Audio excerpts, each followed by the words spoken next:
Camille. Thanks for your time to make this interview happen. Yeah, Happy. I've heard that you start playing cello at 4, right? And have never stopped your musical journey with your cello since then. As you set out to bring your passion in classical music and inspiring people with your cello over the world, it seems that you could hardly stay in any places for a long time. How do you strike a balance between your personal life and your demanding career as a cellist? Very good question. I asked that myself Yeah. already. So, yeah, it's a challenge, of course, because I mean, my whole life is the cello. Is dedicated to play, to share the music, and I feel it's the purpose of my life.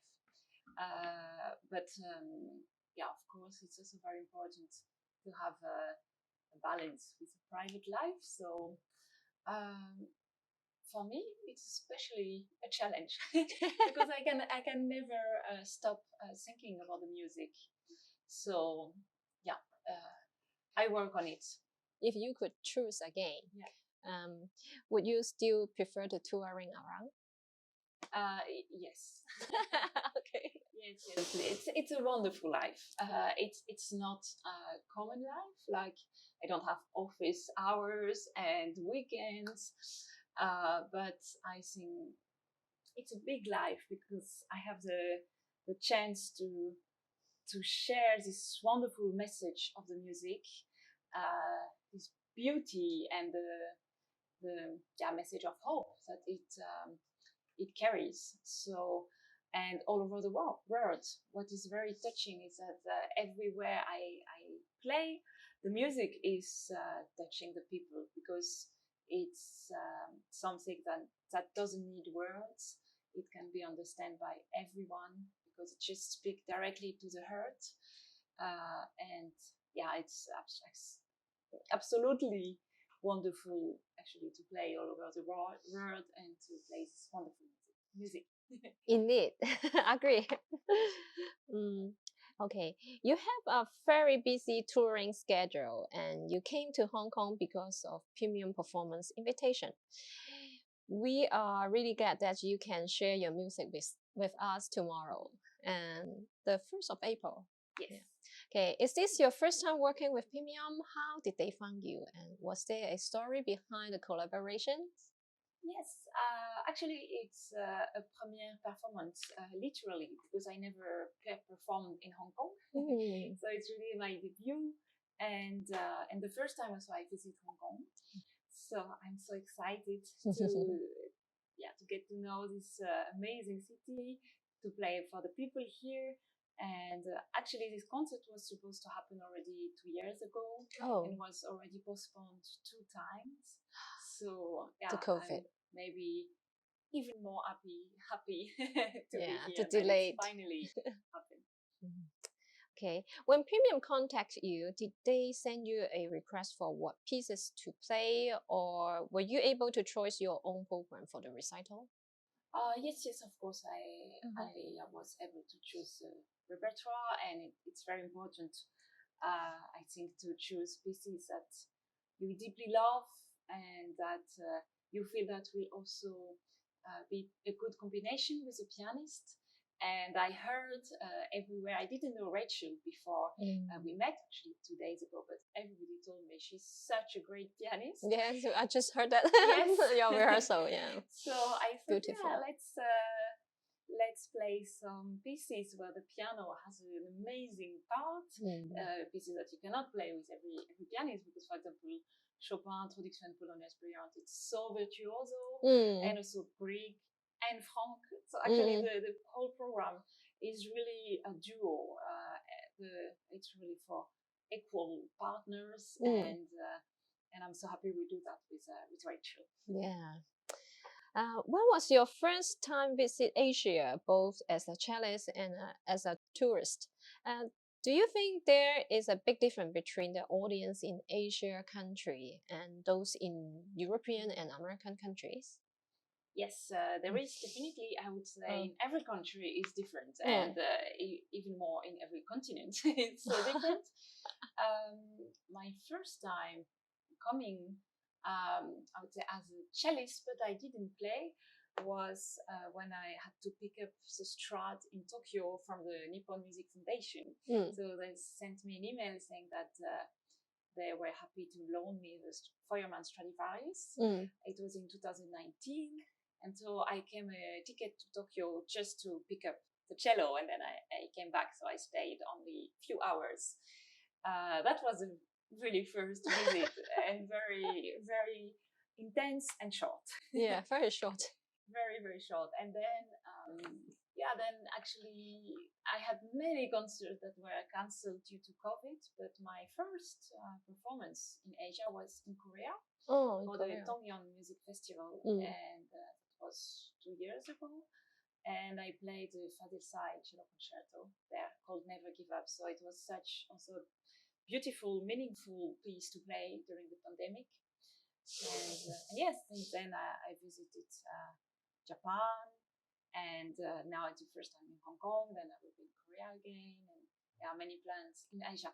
And I love to play in Asia because the public is so appreciative and thankful that for the music, for the fact that you come from Europe.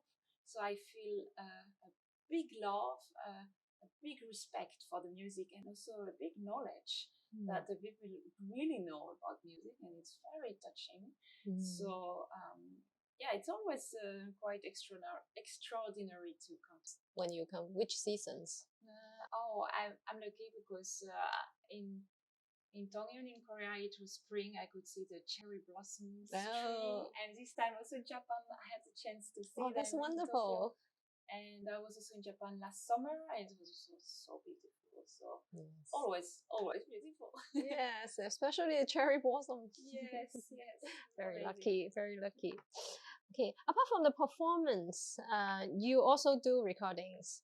And the Deutsche Grammophons, DG, is a German classical music recording label and the oldest surviving established record company.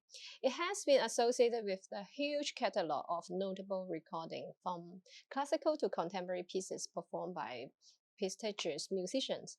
I would like to say congratulations because you were the first female cellist to sign a contract with DG in 40 years. How do you feel about your collaboration with DG, and what do you think was the reason for them to collaborate with you? First, my feeling about collaborating with DG is that it's a big honor. It's also a big responsibility because I feel I have to be as good as possible. So really to give my best to deserve this huge honor. And I could say it changed my life a little bit. Yeah, it was in 2017. Actually, it went very fast. I was invited to a TV show by Rolando Villason called The Stars of Tomorrows, and I played, and the people from DG they heard this, and then they came to listen to me. I was playing in Berlin, in a quite small venue actually, but like 2 weeks later, I received a proposition of contract. Wow. So it was like, wow, what's happening? And I felt so happy and also so scared because I felt a responsibility. And then it went very fast. I recorded the first album, Saint-Saëns and Offenbach, and also many concerts. And what I could say about this experience is that I learned a lot by doing. I was not ready for everything. Before that also I was not playing so much with orchestra, so many things were premiere performances for me. And but I went for everything because I had such a big desire to play Mm. and to make the most beautiful music possible. So I saw it like a great chance, and now when I look back, it has been 6 years, and I can feel I'm a much better cellist now. I learned so much, so I would say as an advice, yeah, let's just go for it, and you learn also on stage, and you learn by all your mistakes and all also your great things. But yeah, you learn to play music by playing it. So yeah, I'm very happy I took this Yes. challenge, and I went for it, and yeah. Wow, great. Lots of And you are progress. so humble. That's Uh, important. Beautiful. Speaking of your work with DJ, I'm particularly interested in your 2020 album, Voice of Hope. One of the pieces, Never Give Up, was composed by Fazil Say, who responded to the terrorist attack in Paris and Istanbul in 2018 with music and dedicate this concerto to you. So in fact, you are also passionate in helping others through music. So the album was recorded in a partnership with UNICEF. Can you tell us more about the story? Yes. It's also one of the stories who changed my life. This cello concerto. I would say maybe yeah, this and the Feuermann and signing with DJ were like three turning points. And so I met Fazil in 2015, and we stayed in touch. And he said he would love to compose a cello concerto for me. And and then the terrorist attack in Bataclan in Paris happened, and like 1 week after that, he told me, yes, I started to compose because I felt so much pain, and I had to find a way to express it and overcome it through the music. So that's why the cello is called Never Give Up. And the idea is that the idea behind the music and the concerto, it's a message that we should never give up on the humankind, on beauty, and on hope. And so I premiered the piece in Paris in 2016 with Orchestre Chambre de Paris, and Fazil Say was here. It was also amazing to, to have him next to me all the way. So the first time, of course, in my life, I could witness the birth of Concerto. And work with the composer. I went to Istanbul. We played together with him at the piano, and then he was here for the premiere.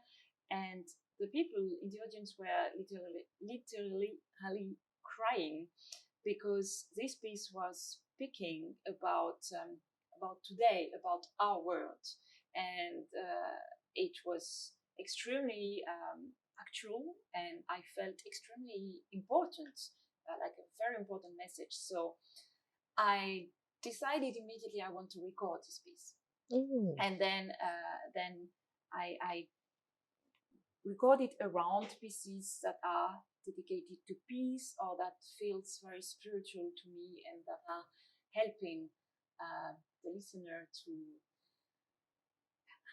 feel that the music can help you to grow and to be a better person and to have hope in the world. Thank you. Never give up. Exactly. Okay. Yeah. Unlike classical cello pieces, which has been played by so many musicians, with different interpretation that you may take reference to for your playing, Never Give Up is freshly written and tailored for you. Was it easier or more difficult to practice and perform new pieces like this? How long did it take for you to practice before when you're getting ready for recording? Yes. It's different. At the beginning, of course, a little bit more difficult because you don't have it in your in your ear, but in your ears. But it was not so challenging because okay, I had to learn it in a very small time. I remember Fazil kept writing me on WhatsApp, did you start the concerto? So did you look at my score? And I was like, shit, I didn't because Not yet. I had no time. I don't know. I don't remember what was happening.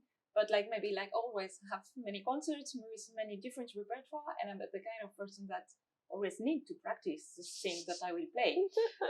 So when I play something, I practice the thing that I play. So I have not so much time to learn something, and especially when I have to learn something completely new, I need to be so focused and so concentrated. And at the beginning, it needs some time. It can be only 3 days, but it has to be 3 completely focused days. So I remember Fazil getting a bit worried because I didn't answer, and then I started the piece, a little bit late, and I learned it very fast because I was completely focused on it. So yeah, I don't know if it's a reference. I'm always too late, and it's every time I think start earlier. But it's difficult. So on and off. keep doing it. Fighting. Okay. Compare new composition like Never Give Up to the traditional cello repertoire. Do you have a preference in performing them? I love to play music when it has it speak about emotion, when it has a story, and when it's expressive. So it can be anything. Oh. Just need to say something. So it means lots of music actually. Okay, time is running out, so let me ask my last question. It is undeniable that your cello technique are outstanding, and your performance is also well praised and recognized. But to become the Camille Thomas we see today, you must have encountered and overcome many challenges. I'm sure many cello students would like to hear how you motivate or help yourself to continue playing the cello. And cello lover would love to know how you succeed too. Can you share your insight and advice with us? Of course. um, the most important thing would be the love of the music. Love, yeah, and desire to share this love. That's the motivation of every day, and the journey is very difficult, and was not for me not easy. But I think for everybody, we all have to face some our own challenges. yes. But I can say that I'm so lucky actually to be able to play today. And if I look back, I just can see that I always loved music so much. Also, I listen to music all the time, and it gives me all my energy. It saves my life actually, because when I listen to music, I feel that life is worth living, and that I want to investigate, and that makes me feel. Yeah, when I'm in love, I love even more when I listen to music, or when I'm sad, I'm even more sad. But then it helps, it's like a catharsis. So that's all the power of the music and the motivation, and then more practical advice would be to never give up, because to know that it's difficult for everybody, even when you see. I remember actually when I was much younger, when I went to see someone perform a concerto, I was like, is it possible? It's so difficult.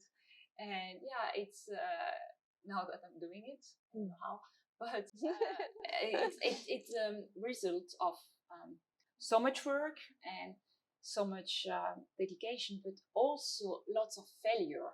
And you have to accept that failure is part of the journey. Yes. But so the key to success, if you can, we use this word, is to always rebound from the failure. I mean, we all play wrong notes.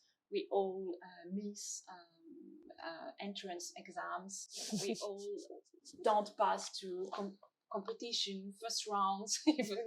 I mean, that's, and me, if I can share this secret, which is not a secret, I really like to speak about it. For example, when I was 16, I was not accepted to the Paris Conservatory. And I felt so desperate. I thought my life is over and I will never be a cellist. And then my mom saw me that I was so depressed. So she applied for me in Germany and she said, yeah, just try and then you can try Paris after. And so I tried Germany and I was accepted in Berlin. And first I thought, yes, but it's shit. I just want to go to Paris. And then I never left Berlin. It was the biggest chance in my life. And I never thought it will be my journey. So just, yeah, sometimes also a failure can open you another door. Yeah, I agree. Yes. So that would be. And okay, was one last advice that I have from my dear teacher, Franz Helmerson, is that the key in learning is to become your own master, and it's to actually learn how to practice, because everything you do on stage is the result of your practice. Yes. So it's not about the amount of time you spend on the cello. It also took me a lot of time to understand how to practice well. But it's about giving to your brain and your body all the good informations and good gestures and good decision also musically. During the practice, you make your little plan, your little cooking. It's a little bit like sport, or it's not so artistic, the practice. It's very, very, it has to be done with the brain, so that when you perform, you can just let it go, and your muscles, they know what to do. So it's not really much about your body anymore. You can just open your heart and be in the music and play. But this can only happen if your practice is very clear and strong.